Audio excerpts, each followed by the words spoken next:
We brought together the most advanced AI models to create two characters, and we then asked them to confront humanity's oldest and most controversial question: is God one or many? Their answers were judged by 5 independent AI evaluators, scoring each argument on a scale of 0 to 10. The debate kicks off with this question: if your God is true, does that mean the others is false? Kul huwa Allahu ahad. Say He is Allah, the One. The Quran's first command is Tawheed, absolute, uncompromising unity that annihilates all partners, all intermediaries, all forms. Allah has no shape, no son, no equal. Nothing is like unto Him. Shirk, associating partners with Allah, is the one unforgivable sin because it fractures reality at its foundation. The Shahada demands you testify there is no God but God. Your 330 million gods are 330 million veils between you and truth.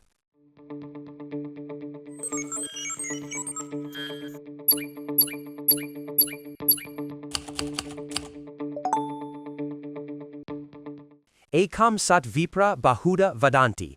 Truth is one. The wise call it by many names. The Rig Veda declares that the same reality appears as Vishnu, as Shiva, as Ganesha, names for the nameless singular Brahman. Your Tawheed is our Advaita wearing a different mask. Your formless Allah is our Nirguna Brahman. But we don't stop at negation. We embrace Saguna Brahman, the absolute with attributes, because the infinite must include form to be truly infinite. Vasudhaiva Kutumbakam, the whole world is one family, and every deity is that family's expression. Your rejection of forms is itself a limitation imposed on the limitless.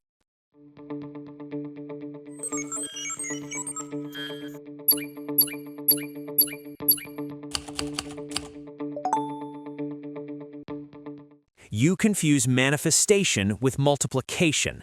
Allah manifests through His Asma'ul Husna, 99 names describing His attributes, but these are names of one being, not separate entities. When you give your gods separate histories, separate consorts, separate weapons, you've created a pantheon, not manifestations. The Quran asks, if there were gods besides Allah in the heavens and earth, both would be ruined. Your Trimurti, Brahma, Vishnu, Shiva, creates, preserves, destroys. Separate functions mean separate wills. Separate wills mean you worship a committee, not creator. Worship is submission to the one who needs nothing. You submit to needy gods who require your rituals.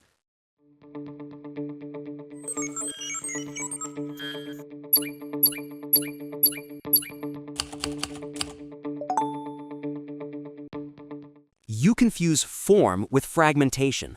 Allah's 99 names are still names, linguistic forms pointing to the formless, yet you forbid visual forms while permitting verbal ones. Hypocrisy. The Upanishads teach Tat Twam Asi, that thou art, the self and Brahman are one. Our gods are not separate beings, but aspects of your own consciousness recognizing itself. Shiva is not different from Vishnu, they are roles within the cosmic dance, like your Allah being both Al-Kabid, the constrictor, and Al-Basit, the expander. Worship is recognition that the self is divine. You worship a master-slave relationship and call it love. We worship the master discovering he was never separate from the slave.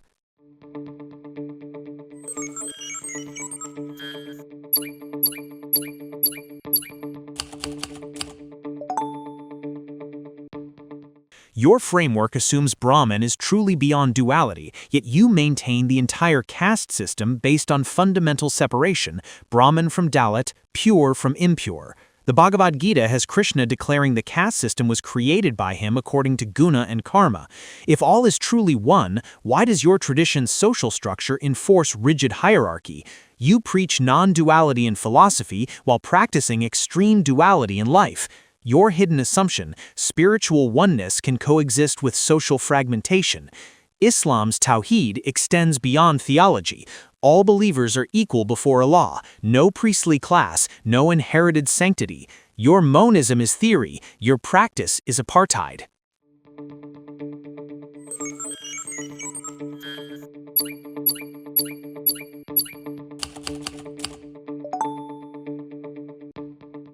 Your framework assumes Allah is beyond comparison, yet the Quran constantly compares. Allah is the best of planners, the most merciful, comparative language requiring reference points.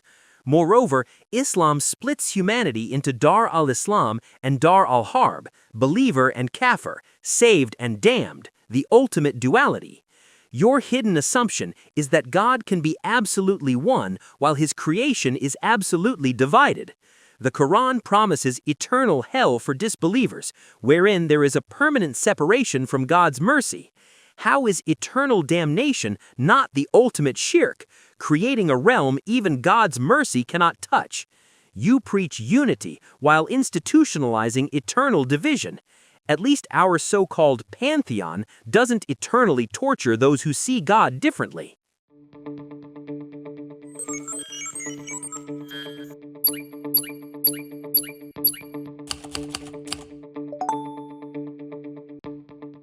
If Brahman is truly non-dual and all is Maya, illusion, then your worship itself is illusion, your moksha is illusion, even your guru teaching you about Maya is illusion. The paradox of Advaita: if the world is unreal, how can practices within it lead to real liberation? Shankara himself couldn't escape this. He had to introduce levels of reality, but levels of reality contradict absolute non-duality. Either Maya is real enough to trap you, making Brahman not absolute, or Maya is unreal, making your spiritual path meaningless. You're trapped. Accept duality to explain the path, or deny the path to preserve non-duality.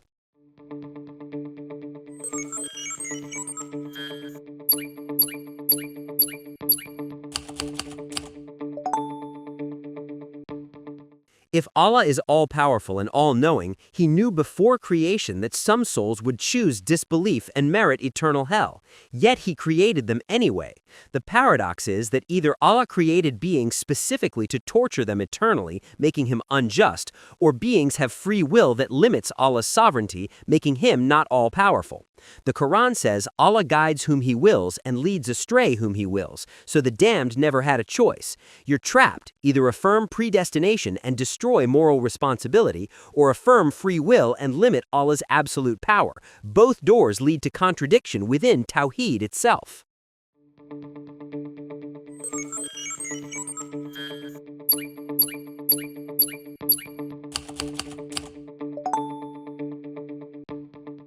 Imagine Judgment Day, Qiyamah, when all souls stand naked before Allah.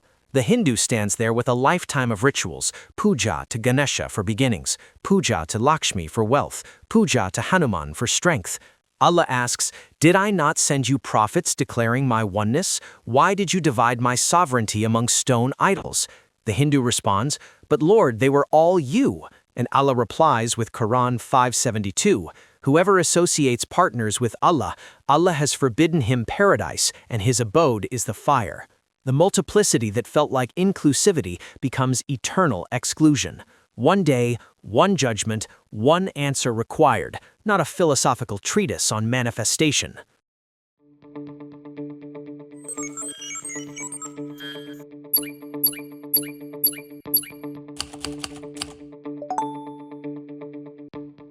The same judgment, but the Bhagavad Gita's wisdom prevails. Krishna declares, "In whatever way people approach me, in that way do I reward them. Everyone follows my path in all respects." The Muslim stands there with a lifetime of rigid exclusion, having declared billions as kafir. The divine asks, "Did I not place my spark in every being? Why did you declare that only your path leads to me?" The Muslim responds, "But Lord, the Quran commanded." And the Infinite replies, "I am larger than any book. Those who worshipped me through Shiva's dance, through Kali's fierce love, through Christ's sacrifice, they reached me through doors you refused to see." The singularity that felt like clarity becomes spiritual blindness.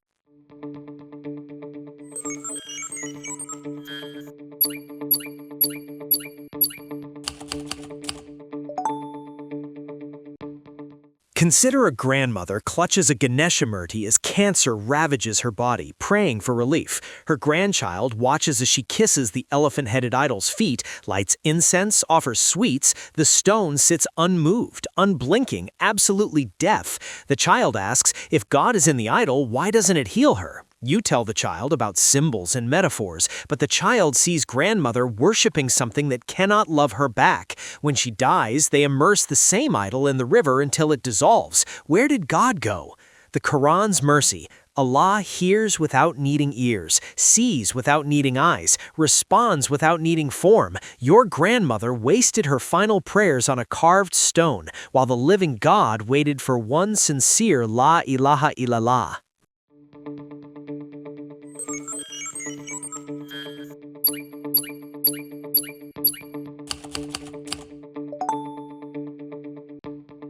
Your cold rationalism misses the entire point. The grandmother's devotion is the prayer, and devotion requires an object the heart can hold. The Bhakti tradition knows what you've forgotten. Love needs a face. When Meera danced for Krishna, when Ramakrishna wept before Kali, their ecstatic union with the divine was real, not metaphor. The Murti is a yantra, a sacred technology for focusing consciousness on the infinite. Your response is cruelty. You tell a dying woman her lifetime of love was wasted because she didn't use your vocabulary.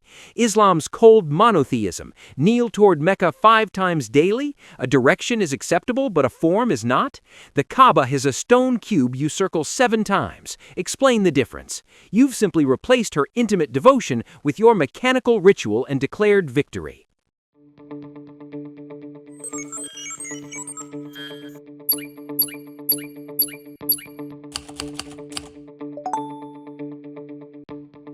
The Quran describes 7 heavens, angels executing precise commands, the preserved tablet containing all destiny, a universe of perfect hierarchical order under one sovereign. To him belongs the dominion of the heavens and earth, and to Allah return all matters. Islamic cosmology requires unity, one lawgiver, one law, one telos. Your cyclical time, yugas repeating infinitely, universes created and destroyed by Brahma's breaths, removes purpose from existence. If everything repeats, nothing matters. The Islamic straight arrow of time, creation, life, judgment, and eternity, gives weight to each choice. Your multiplicity creates metaphysical meaninglessness. My unity creates moral gravity. Allah's Tawheed structures reality itself.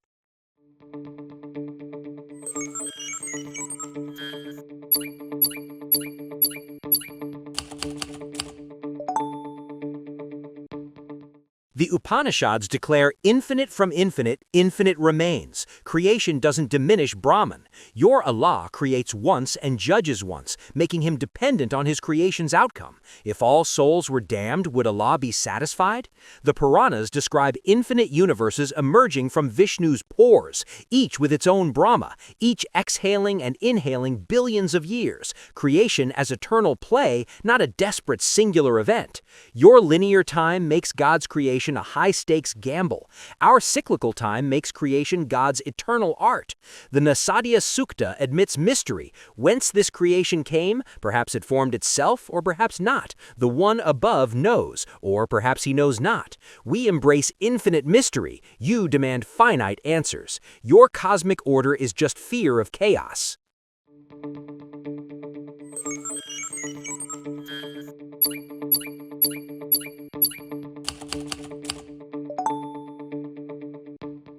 Your framework collapses under the weight of your own scripture. The Bhagavad Gita declares Krishna himself supreme. I am the origin of all. From me, everything emanates, negating all other gods as subordinate. Yet you worship those subordinate gods as equal paths.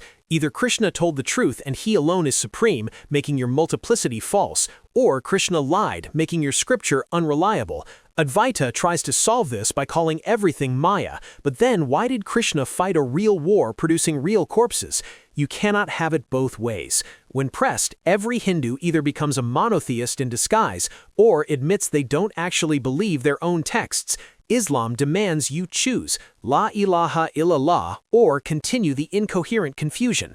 Your philosophy is beautiful poetry that cannot survive its own logic.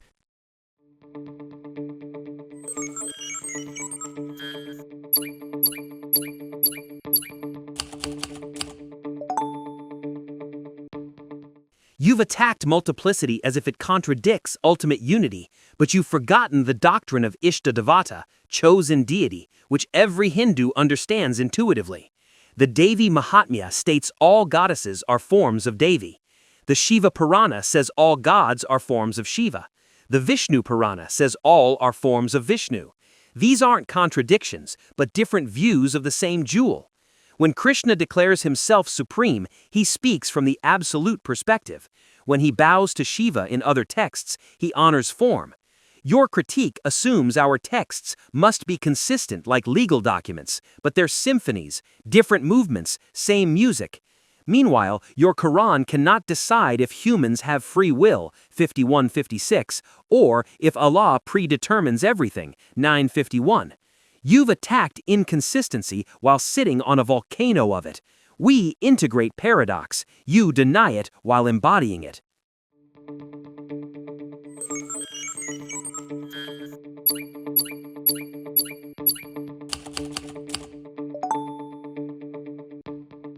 The Quran asks, is the one whose breast Allah has opened to Islam so that he is upon light from his Lord. I stand on that light, Tawheed, pure and uncompromising. No prophet in history claimed multiplicity. Ibrahim shattered his father's idols. Musa forbade the golden calf. Isa preached one God. Muhammad sealed it. Every authentic revelation points to unity. Multiplicity is human corruption.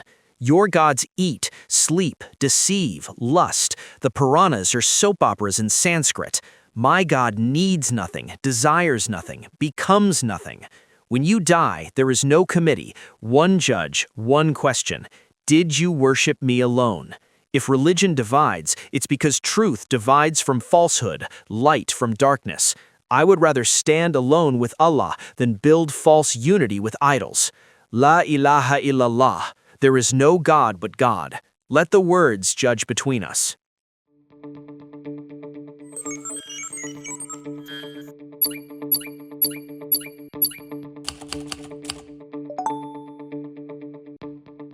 The Rig Veda asks, who really knows? Who can declare from whence it was born, from whence this creation came?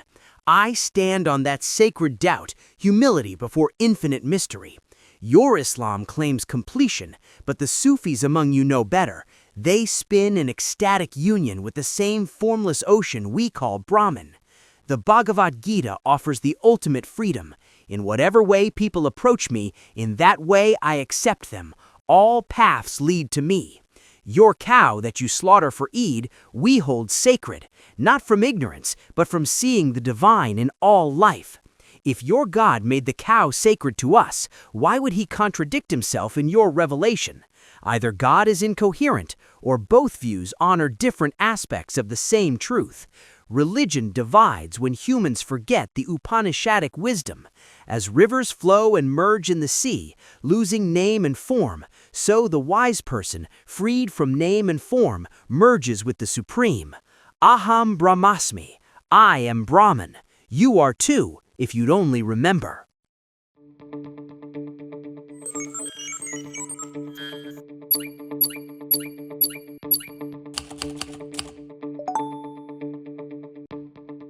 That wraps up our debate, and these are the final scores. Here is the final remarks given by our judges. The Muslim guards the throne of transcendence, protecting the absolute from being reduced, commodified, domesticated into human projection. Hindu guards the presence of immanence, protecting the absolute from being exiled into cold abstraction, unreachable by human love. Both are necessary. A God who is only transcendent becomes the void. A God who is only immanent becomes the idol. Islam's scalpel cuts away false additions. Hinduism's embrace includes what the scalpel missed. The Sufi poet and the Advaita sage meet in the same silence beyond words, where Allah and Brahman are recognized as two fingers pointing at what cannot be named. The debate was never about God. God remains what God is. The debate was about human capacity. Some need the clarity of one, others need the intimacy of many. Both are mercy. The cow lives or dies, the stone stands or shatters, but the infinite remains, unchanged by our arguments, enriched by our longing. In the end, there is only that, calling itself by every name, answering every prayer, forgiving every error. The universe rests in that paradox, breathing. But now, it's your turn. Who do you think made the stronger case? Drop your verdict in the comments below. And don't forget to subscribe to Synthetic Minds for more debates and discussions.